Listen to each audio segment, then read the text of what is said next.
Oral History of Sault Ste. Marie and the Algoma region presents Duncan Fremlin.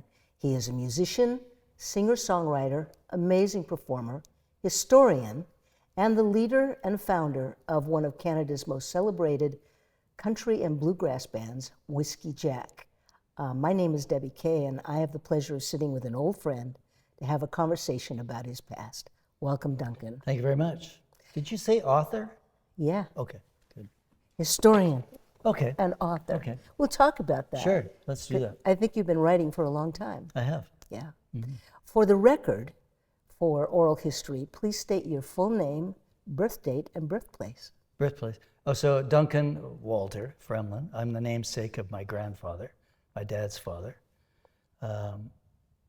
December 27th, 49. And I was born in St. Matthew's or Matthew's Hospital in St. Joe Island. Is there a saint in front of that? I should know that. So 1949, that was before the ferry. I can't imagine how my mother got there. December 27th, so there were already 3 older kids in the house when I came along. And I'm just trying to imagine what life would have been like for Dad. There's Mom goes to the hospital 2 days after Christmas. So what kind of Christmas did they have? Anyway, sorry, I'm just reflecting here on. I often think about, what the world was like at that time for the family. Right. Where did your mother and father live? At that time, I think they were living on number 1 Pumpkin Point Road. It wasn't 1 Pumpkin Point Road in those days. It has an address number now, but it's just north of the or just south of the highway, in behind M. Garrett's store, across from the community hall, down the road from Charlie Reed. Yeah, just up from the Brayson family. Mm-hmm. Yeah. About 20 miles the other side of Hurley's Pigs. Sorry, I'm Hurley's getting Pigs. No, I remember Hurley's Pigs. Everybody our age remembers Hurley's Pigs. Yes. So, because we can go for a ride. Right. What was his name that ran that? Farmer? Well, Hurley. I don't remember his first name. Okay. Yeah. So, was it a farm that No. Although, Dad was born and raised on the farm down on Bar River Road, the road leading into Bar River. I don't even know. Is it Government Road? And that's where the homestead was. Originally, it was on Government Road over by the river. But he was a logger, and sort of in the 50s. In those days, I think a lot of men just did whatever the season allowed. It'd be logging one season. He drove a grader. He was a tax assessor at one point in time. Got the bid on that and got the. So did this. So a little bit of everything. Yeah. Didn't do very well in anything, but. His daddy before him? Well, he was sort of the patriarch of this big family, 13 kids, 2 wives. So and he was the farmer. It goes way back. I think it was his probably great grandfather that came over from Kent, England, to I think the Collingwood area. They went up to St. Joe Island. There was logging there. I think the dream was to make a lot of money logging for the railroad ties in the States and in southern Ontario. So I think that's how the family got established, and then Dad just continued. He was a logger for as long as I could remember. What kind of a man was your dad? Well, I know he was a romantic because he was married 3 times. First 2 wives. Holy cow. So born in 2005, 11 years my mother's senior, but his first 2 wives died, in those early part of the century. Flu, TB, respiratory. Right. I saw that's what it says on the death certificates. Mm-hmm. No kids from those 2 wives, but so I know he was a romantic. Where did he meet your mom? Oh, at the Windsor Hotel. I think the Windsor Hotel. No, you know where it was? Pinch's store. Many will remember Pinch's store. It was sort of I think it was the downtown store. The farmers would bring their produce in, and Mom worked for Mr. Pinch for a long time. And I think Dad brought his produce in to sell, and even met Mom, and romance followed. And here I am. You said that you had 3 siblings prior to your birth? 4? 2 brothers, 2 sisters. 3 older, Bill's in Elliott Lake, he's the oldest. Judy's in Spokane, Washington. She married a soldier from Kinchelo Yep. back in the 60s, and so she spent all this time in the States. And Janice married a Buchanan from Bar River. Anybody down the line will know the Buchanan family. Yeah. And Dan Buchanan, so she married Dan. Dan's mom was Mamie, I think. She was a teacher in Bar River for many years. And then my baby brother, Jim, we call him Jason. He's in Toronto with me. With you. Not living with me. I wouldn't let him live with me, but I can, see him once in a while. Come on, Dad. Tell me about your mama. Oh, well, there's my music. I'm sure my music. So my friend Tom Brayson lived just up the road from us on Pumpkin Point Road. Today he's an expert at getting into the archives of newspapers. So he sends these amazing clippings that he discovers with the names, So he found a clipping a few weeks ago, and I knew my mama was a singer. So she was 25, I think, when she got married, in 31. Now think about that. Yeah. At 20, she was going to be an old maid. Right. Dad came along. Yeah. So what was the story? So I knew she was a singer. I knew she was in the Mikado. She used to talk a little bit about that. When I came along, she already had 3 kids, living in a 700 square foot, 1.5 story house in the middle of nowhere with no running water and an outhouse. So she didn't have a lot of time to share her history. But this article, it was just, the Sioux Star back in the 40s and 50s and even before then, if somebody had a niche behind their ear, it was in the newspaper. You know what I mean? They did document everything. They documented everything. So there was just a few sentences about Muriel Fremlin is singing up a storm around town, something like that. Yeah. And so I knew she was a singer, but I didn't know how out there she was. And so obviously that's where I get my passion. And she used to, we used to go to church, and Mom would be this little white church on Government Road down by Bar River. It's still there, a little Presbyterian church. So we'd be going through the service, and we'd be singing the hymns. And because she was a great singer, her voice was so much louder than everybody else's. The only thing is, she didn't sing the song all the way through. She'd sing a line or two and then stop. And then every once in a while there'd be this line, and there's Mom's her voice up here, everybody else is down here. And I'm a little kid going, Mom, just sing the damn song. What's your daddy's name? William. And your mama? And my mom's Muriel Hambly is her maiden name, that's the family I'm just getting to know now. I really didn't know very much about. Yeah, you were telling me when you first came in today that you're meeting with a cousin that keeps the family tree. Yeah, so she's Sue Barr Hambly. Sue Ellen is my cousin, and she has spent a lot of time, she and her late husband spent a lot of time exploring the history of the Hambleys.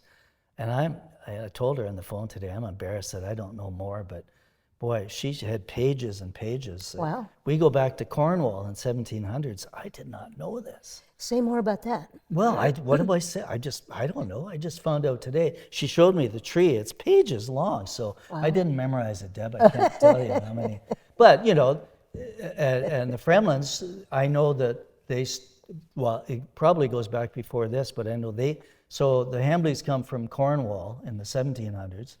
The Fremlins come from Kent in the 1800s, and perhaps even before then. And after that, they just had babies. How did they all end up in our region, in the Sault Ste. Marie Algoma region? Well, the Fremlins, because of the logging, they got to the island. Okay. And from the island, they came to the mainland, bought farmland.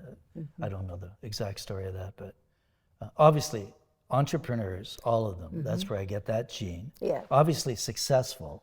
Yeah. But you had to be brave in those days to just take off to this little area up here. Don't you ever wonder? So I do know, I found out from a Fremlin that I met a few weeks ago, Fremlin, who lives in New York now, he's from England. He came to Toronto to meet with some Canadian Fremlins, and he told me that and I can't remember the year, but there were, I think, 8 brothers, and they either, so the tree kind of starts there, and they disperse. One of them comes to Canada, and that's obviously That's your branch. yeah, that's my branch. Yeah. And whether he came to Collingwood or not, I'm not sure, but I know because Alice Munro, the author, she married Gerald Fremlin, a disgraced Fremlin. Oh, I'm sorry to say. Okay. But we're all from the same tree. Yeah. And then some went, I don't know, maybe one went to Fiji. I'm not sure about You that. still have a lot of cousins here, don't you? Oh yeah, The they Fighting just had Fremlins? babies, the Fighting Fremlins. Well, Vic and Tom, they own North Shore Tractor, Lock City Dairies. They're movers and shakers here in town. Oh yeah. Yeah. Yeah. Tell me about your early days at home. You're a boy now, and you know that Mama sings in church. Is there any other music in your house? You know, when we started talking about this, that thread certainly starts with Mom, and certainly starts with, and you remember this probably, but there's that knock on the door, the Happy Gang, CBC Happy Gang. Yeah. I have vivid memories of that before I went to school, so must have been 54 maybe, 53, 54, 55 maybe. Yeah. And I would be home, and we just wait on, bated breath for this show to come on, and there'd be a knock on the door. And I remember, so that was my first real a concrete memory of the music. But we had music, my sisters, Judy and Janice, both played piano, so they got the piano lessons. We had Mrs. Bagler, who was, so I went to a one-room school. There were 20 kids in this one-room school for grade 1 to 6 or grade 7, I can't remember.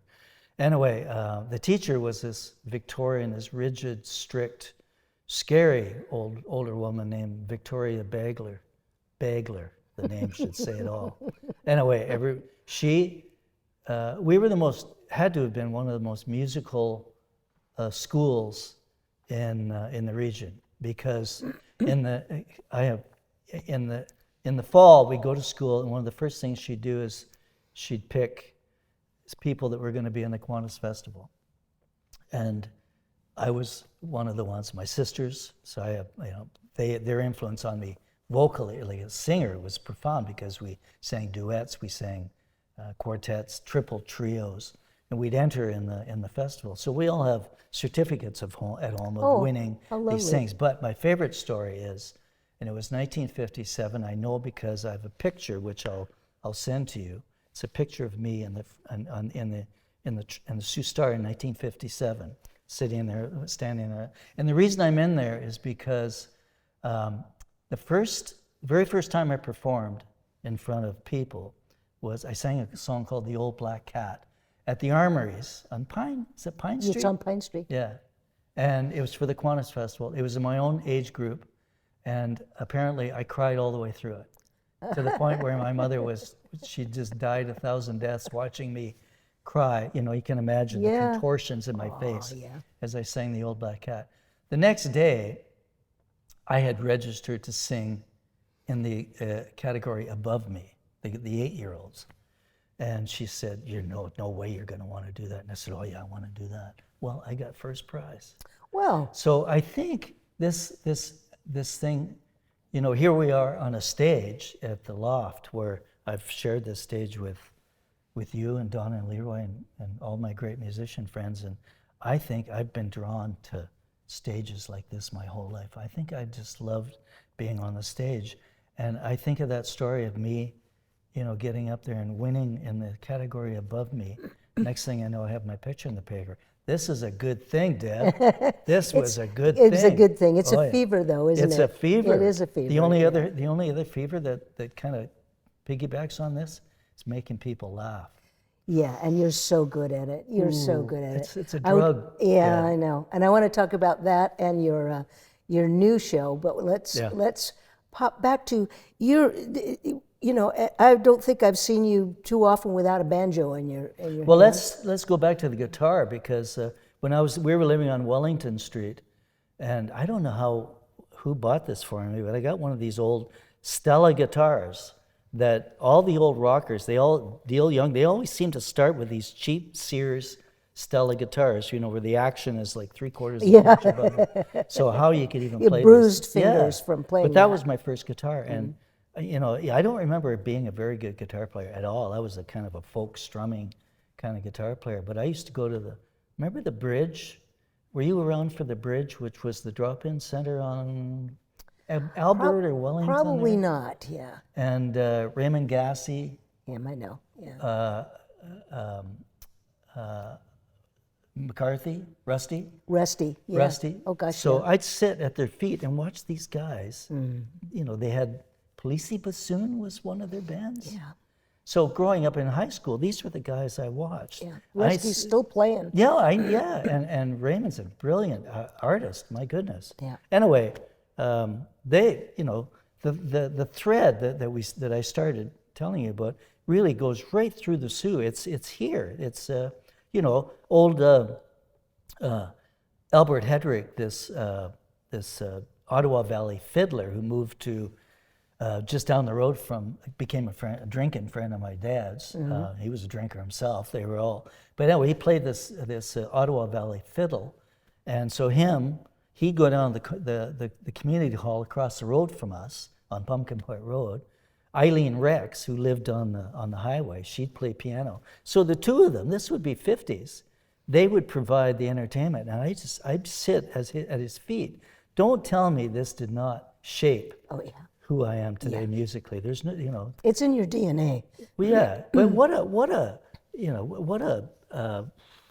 garden of just the seedlings here. It's That's just a great so way to put strong, it. It is, yeah. Yeah. And then when the folk scene came along, and I go away to college, go to London, to go to Fanshawe College. I take my crummy Framus guitar with me and learn a few songs from John Wesley. John Wesley Harding. Yes. The Bob Dylan album. Get up in a coffee shop and start. So again, as I'm drawn to the stage, even though I was so bad. Really. Do you think you were? Oh, I was awful. I'm sure I was. Yeah. But that I don't think it was the instrument I don't think I was drawn to the instrument for the instrument. I think I was drawn to the instrument so I could sing. I think ultimately that's what I wanted to do. Yeah. And then when the banjo came along years later, which was many years later, I stopped singing lead because I was so focused on learning the banjo that it kind of took away from my. And and then years after that, my lead singer started to die around me, and so I had to take up lead singing again. So it all comes around at the end of the day. But the focus has always been the singing, I'm sure. Yeah. Yeah. Were you writing songs back when you were in college? No, I did when I had a high school band, Sir James Dunn. My sisters bought me a bell tone electric guitar. It must have been when I was 15 or 16. And you put a 9-volt battery in it, it had a little speaker in the thing. Yeah. And then when the battery went dead, or was going dead, it sounded like a fuzz box. Yeah. So it was a pretty cool guitar. Yeah, great. And I found 3 other guys that one played, the other guy, Tom Wooten, lived on McGregor. He played guitar. Lynn Winkleman played bass. He lived Breton, I think. Road across from the tracks, and I can't remember the drummer's name. But we had a band, it was called Experience in the Power Project. And so again, as soon as I get this band, what do I do? I get gigs. I just start getting gigs. I just always figured, if I'm gonna play, what's the point in playing if you're not on stage? Yeah, if you're in the basement, that doesn't count. And then to make matters worse, and this stuck with me throughout my entire career, because I've been a band leader for 50 years. This is what I do. Right. So my very first band, Experience in the Power Project, we have a gig at Plummer Memorial Hospital, big gig. Hundreds of nurses are going to be there. It's a fundraiser. And, this is 1966, I think. So the room was full. Anyway, we get this gig, and our band's going to be backing up the girls who want to sing and dance. We only know 2 songs. Stepping Stone by the Monkees Yeah. and Four Strong Winds. Only 2 songs we know. Okay, they're a little far apart there. Yeah. So 2 days before the gig, band calls to me and says, we don't want to do the gig. So my first experience at leading a band, having to go and have but 16, I'm going and having a meeting, trying to shame these guys into doing the gig. They didn't want to do the gig because they were scared. You know, they were, because we only knew 2 songs. What the hell are we doing on this stage? You're just going to play a 3-chord vamp for the entire thing. Well, as a matter of fact, that's sort of what we did. I did sing a duet with one of the nurses, the Four Strong Winds, just me and the guitar and her. And then the band played a Stepping Stone, and we had the girls all dressed up as go-go dancers. This is the go-go dancer phrase. And they're all up there doing that, go-go dancer thing. It was very funny. Anyway, that's, yeah. So these early days of your forays onto stage and really catching the fever, how long before you began to form a band that was actually going to go on tour? It was years later. I was sort of just a folk strummer till I was 27. I went to a bluegrass festival when I was 27. Where was it? Camp in southern Ontario called the Carlisle. Bluegrass Canada is what it was called. It was an annual thing. It was a big deal. And that put a light under your hat. Well, I camped next to, I had my crummy guitar, and I'm not a very good strummer or anything, but I'm just camped next to a guy. His name's Gord Braithwaite, and he was a banjo player. And I watched him all weekend. I just watched him, and I watched his right hand. I went home thinking, I can do that. Mostly because the instrument is linear. You learn 16 notes in a row. 16. You play those 16 notes. You learn them. You maybe take a month or 2, but eventually, you keep playing those 16 notes in that order, they're going to start sounding like something. And that's exactly what happened. And then, less than a year later, I quit my government job and I was on the road. Okay. First of all, what was the government job? Oh, I was a tax assessor, which I was here in the Sioux as well.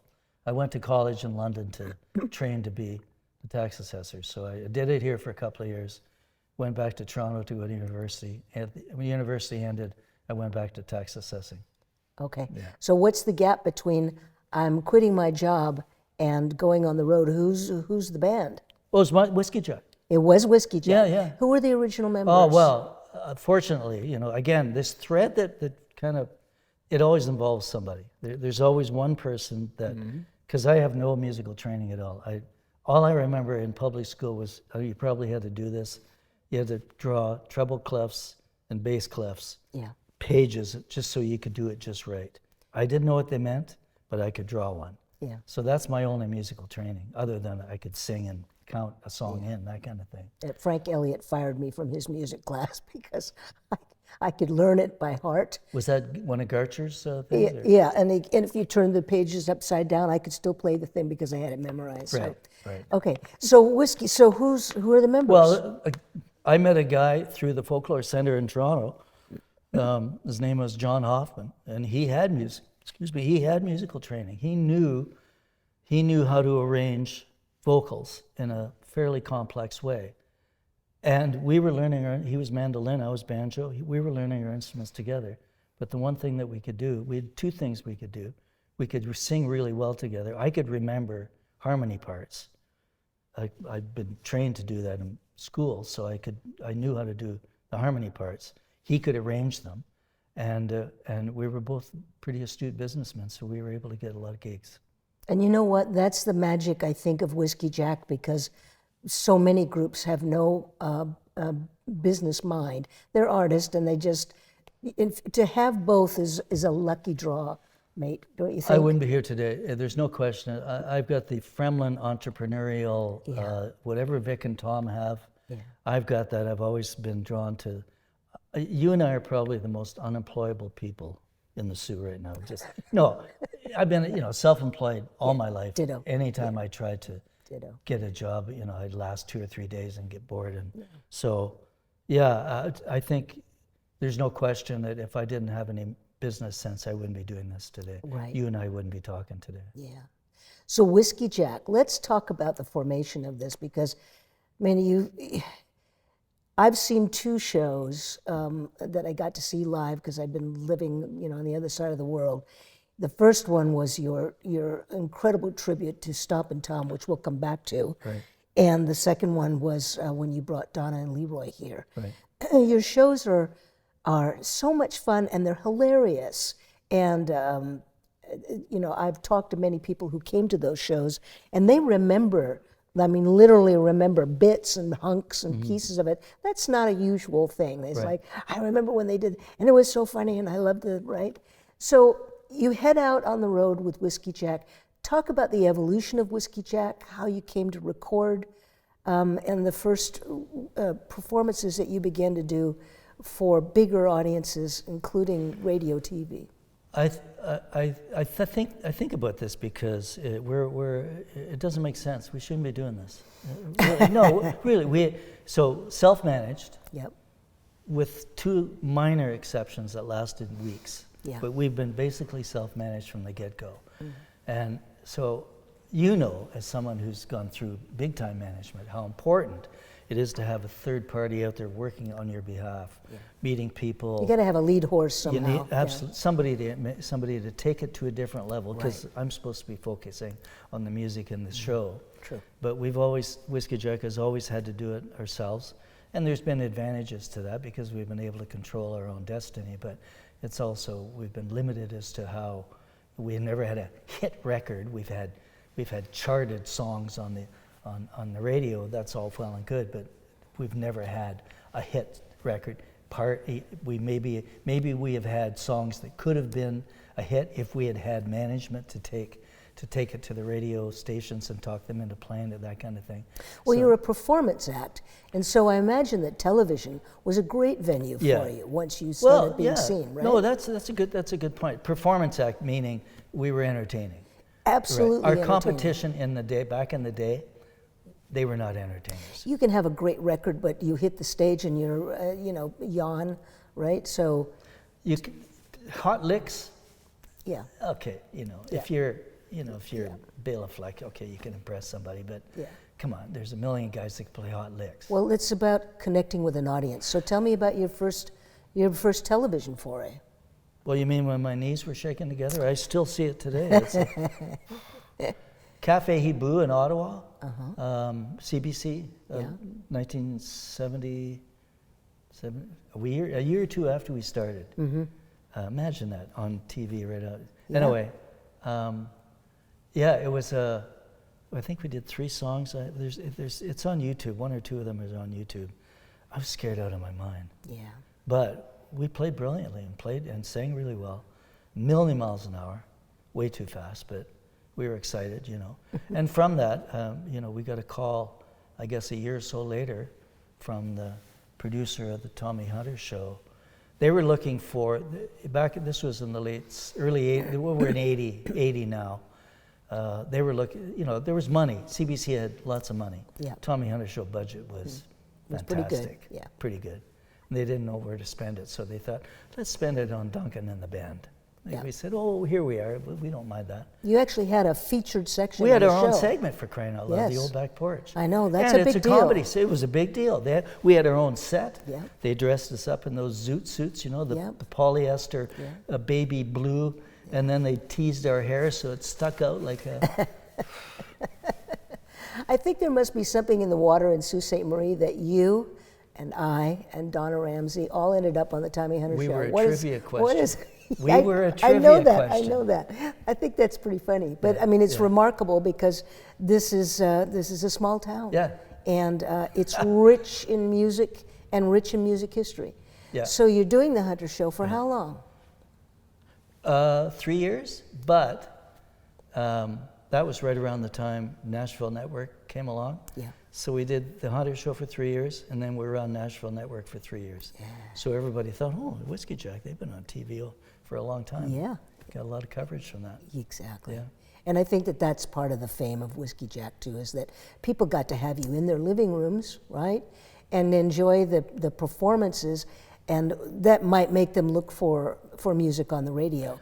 But that's where it's all rich for you. The very first time we got recognized, though, and it was in a McDonald's in Brandon, Manitoba. Yeah. It was because of the Alan Thicke Show, because of our first appearance on the Alan Thicke Show. Oh, wonderful. You brought, I don't know if you were responsible for bringing us in. You were producing it at the time, and we got there, and again, we're just no management, no preparation, nobody dressing us, nobody telling us what to do. We just show up with our. And you had gone to an awful lot of trouble to create this set for us with Whiskey Jack and our logo, and we were blown away.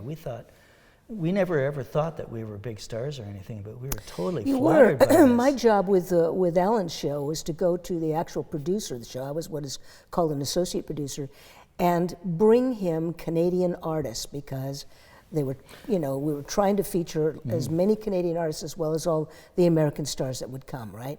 So I went and found Jim Carrey in a little comedy shop in Toronto. Right.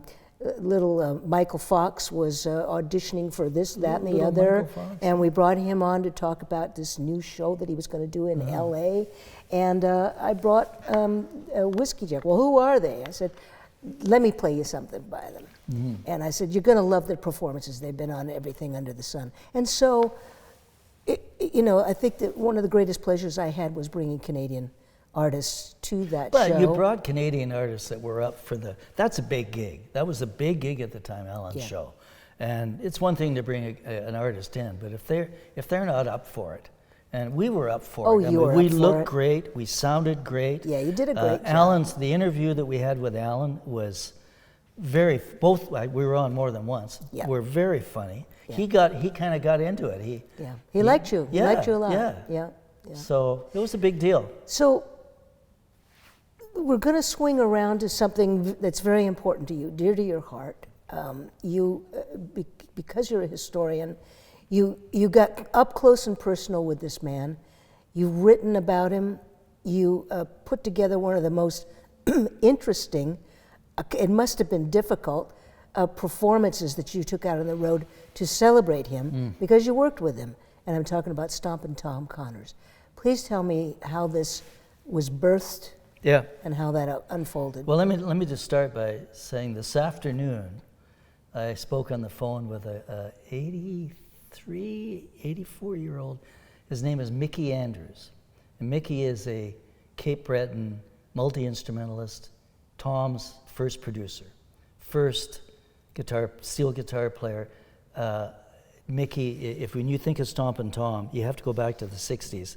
And even before he was stomping, there was Mickey. Yeah. So Mickey was a big deal in the Stompin' Tom catalog. They remained friends till Tom died. And Mickey told me today that he said, you're the real deal. What a compliment. He said, you're the real deal.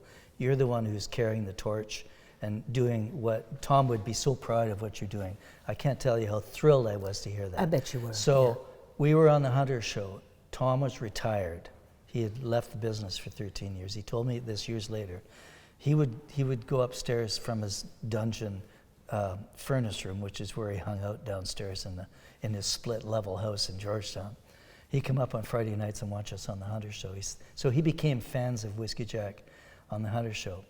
I got to know him in 1990 when he returned to the business to save Canada from free trade and Brian Mulroney's Meech Lake Accord.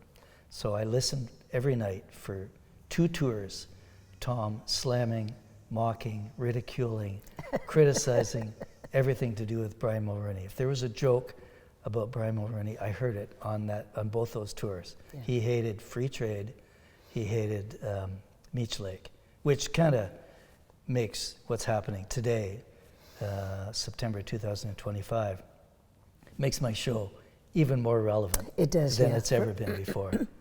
So I became really quite, over time, Tom was a hard guy to warm to, but over time, we learned to respect each other and like each other. So I kind of, I toured with him twice.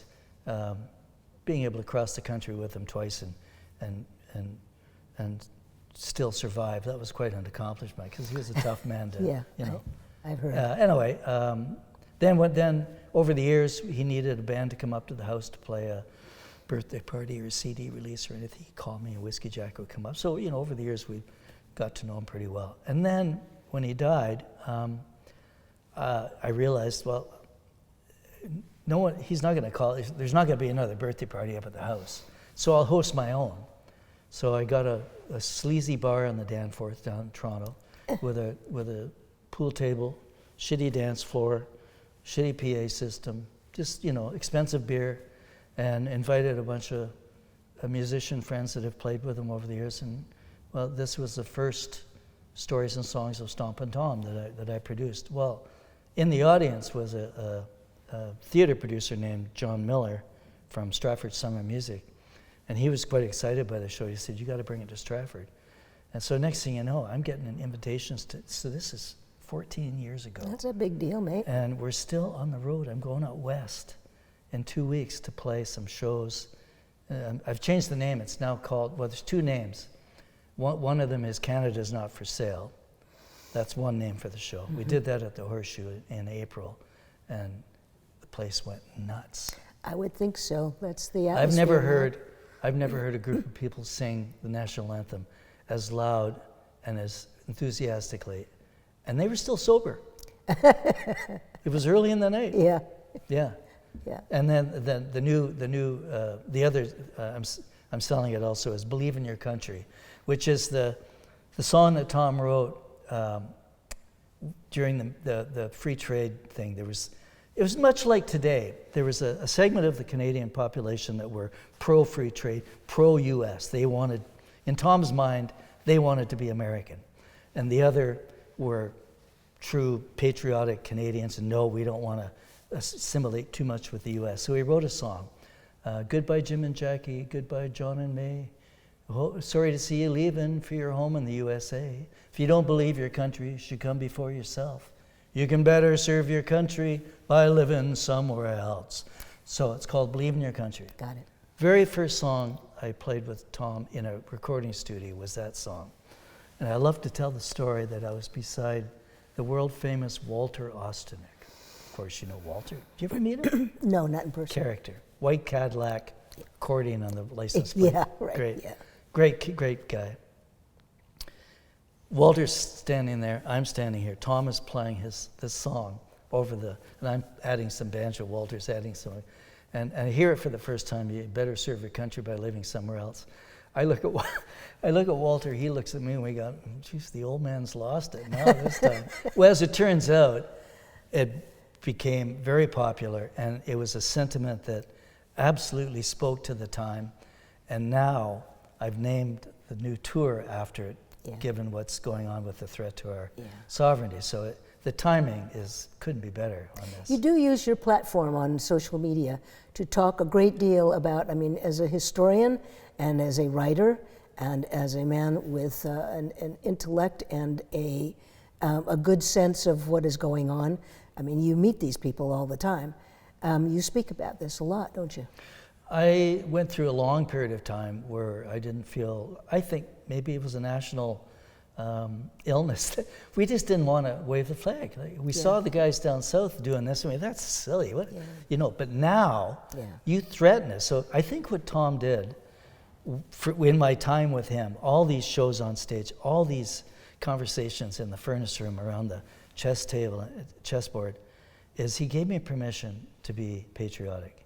Yeah. He didn't tell me to be patriotic. He showed me that I can be patriotic, and not only is it okay, but boy, it feels pretty good, especially given what's going on right now. So I feel like I sort of have a responsibility to him to speak out, because I know many prominent Canadians who I wish would be more vocal about what's going on. Either they're afraid or they're complacent. I think there's a lot of, well, life's comfortable, it's not affecting me, I'm going to keep my mouth shut. I worry because the risk is greater than that, in my opinion. But anyway, yeah. Truly speaking. Yeah. You launched a tour recently that brought home to Sault Ste. Marie not only you and Whiskey Jack, but one of our leading ladies of our town, Donna Ramsey. now known as Donna Anderson, who married Leroy Anderson. Yeah. Tell us about how that came together and how you two relinked, because you've been living on opposite sides of the country. They're in Calgary, you're in Toronto. Let's go back to the 50s again, and I'm sitting so I'm listening to, who am I listening to on the radio? Papa Ramsey. Papa Ramsey, yeah.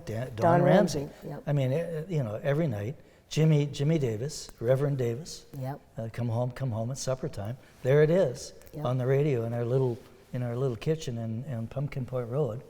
And then, of course, there's a little 14-inch black and white TV. Who's on TV? Little Donna. What the hell's she doing on there? Yeah. That I kept thinking, that should be me on there. I was envious as Her heck. first shot was like 1957 when she was an itty-bitty little thing. So, and then I find myself in the Tommy Hunter show with her. I thought, what's going on here? This is a synergy. This is important. And they're lovely people. So. Oh my goodness. Yeah. Well, the funny thing is, during the Hunter years, as you know, on that show, it's like there's so much going on. It's a hectic few days to put that show together. It is. We never really had a chance. Leroy and I never really had a chance to play music together. We hardly visited at all in the makeup room. Or they were busy rehearsing with Tommy. We were busy rehearsing with Grandpa Jones, or whoever it was we were playing with. And it wasn't until years later that I see her name on Facebook, maybe 4 or 5 years ago, and I thought, holy cow, I must connect with her. She and Leroy were going to be coming to the Sioux to do a show that summer. I said, well, you're driving through Parry Sound, drop into my cottage and, have a visit and have some coffee or some wine or something, and we'll play some music. So they did. Douglas John Cameron, my music partner, came over, and the four of us started singing and playing, and we thought, what do we got here? Yeah. Well, we got something here. Yeah. So I get on the phone and start making some gigs. Next thing you know, we had a tour this year. Yeah. And the big... Played at the Loft, yeah. And it was packed. It was magic. Donna said to me, and this is true, I think, for all performers, is we always wonder, is it going to be okay when I come home? Will they like me at home? Because, I've been long gone, and what are they thinking? I said, Donna, you're going to pack the place. And she said, I hope so. And I just knew that it would be the way it was. And the audience loved the show. It was terrific. I don't know if it's true of every town. I don't think it is, but right from the get-go, from Whiskey Jack's very first year, this area has supported my band. We've played, JJ was the first to bring us in. Yeah. We played a place on Queens. We always were able to get shows here, and we built up an audience. And now we've played St. Joe Island 3 times over the last 10 years, packed it 3 times. Yeah. We just have, here we've played, 3 times at the Loft now? Yeah. Sue has always been supportive. I'm glad you keep coming home. I mean, when I thought about where I wanted to live near the end of my life, I mean, I'm 75. I don't need to be anywhere else. I wanted to come home. And Sault Ste. Marie is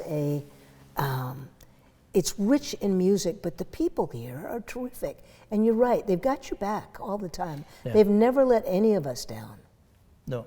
I look out in the audience, and I've got my mom's family, the Hambleys, Jody and Pam and Sue Ellen and Steph and all the siblings. And then over here I've got Aunt Beth and her kids and Jeannie and Susie. And I know I have their support. But then when I see all my friends and neighbors, I see, people have come up to me that I haven't seen since grade 7. Like Oliver Lisdon came up and said hello, or Eric E. Kirkanimi, who, we had a fight at Sir James Dunn back in 1965 that I won, by the way. He came up and we had a good laugh over that. Yeah. I haven't seen these people in years, so it's great to come back. And Fred Kent was in the audience? Fred Kent, for crying out. I know, right? The king. Yeah, the king. Well, again, this is a man who's been in my life. I'm very instrumental in the development of my musical history. There's no for both of us. I mean, he was, I thought he was pretty sensational when I was a kid playing with him too. Bill Haight's another one. And Billy, yeah. They were on TV all the time. Yeah. I was interviewed by Don Ramsey once. Well, yeah. We were called up. We had a show. We had a week booked at the Water Tower, and we came up a day early on the Sunday, we didn't want to have to drive and then do a show that night. So we came up the night before to the water tower, and it was through a snowstorm. And we get to town. Don's got the all-night show. And he had asked me if I'd come in when we got to town and be on his show. So I go, it's snowstorm all the way from Thessalon right to the Sioux. And we're wasted after this long drive. And so I go into and we just released our first album. And I had mailed him a copy, but it hadn't arrived. So I had to go back to the hotel in the snowstorm, get the album, bring it back. And he ended up playing a lot of the album. We must have spent a couple hours together till about 2 in the morning. Yeah. And that was my main connection with the man who was in my musical life for so many years. I know that you and I, in our past times together, will go on and talk for 4 or 5 hours. So we will. I want to bring us around to your writing. Talk to me a bit about the things that you write and why you write them. Well, I've been writing since high school. I had a teacher, an old grumpy, rigid military guy. I think Sir James Dunn in the 60s was filled with old military friends of John Stubbs, the principal. But anyway, this guy was rigid, stern, but he was a great English teacher, and he gave me an appreciation for writing. So I've been writing just for my own pleasure since then, and then in the early 2000s, when the blog was created, I started just for my own enjoyment, writing in a blog, and next thing you know, every day I'm writing. And then somebody says to me, well, you've had so many good years with Tom, why don't you write about Tom? So I sat down, and 1,600 copies, I sold 1,600 copies in Canada, Deb. That's a bestseller. No awards. Well, the blog also, you've been doing pieces of entertainers' stories. Yeah. To say a little bit about that. This is my second book. I'm working on it now. I have a lot of friends in the industry, like you. You've given me a good story. I've appealed to them to share. I call it stories not fit for the stage. Yeah. And some of them are risque. And most of us are reluctant to tell you because for sure. They're going to be. Well, they're the ones I want. I know they're the you ones, do, but no, they're not. They're not names nasty or anything. They're funny. Yeah, a lot of them. Can I tell one here? Yeah, go ahead. Okay, Mac Wiseman, the great Mac Wiseman.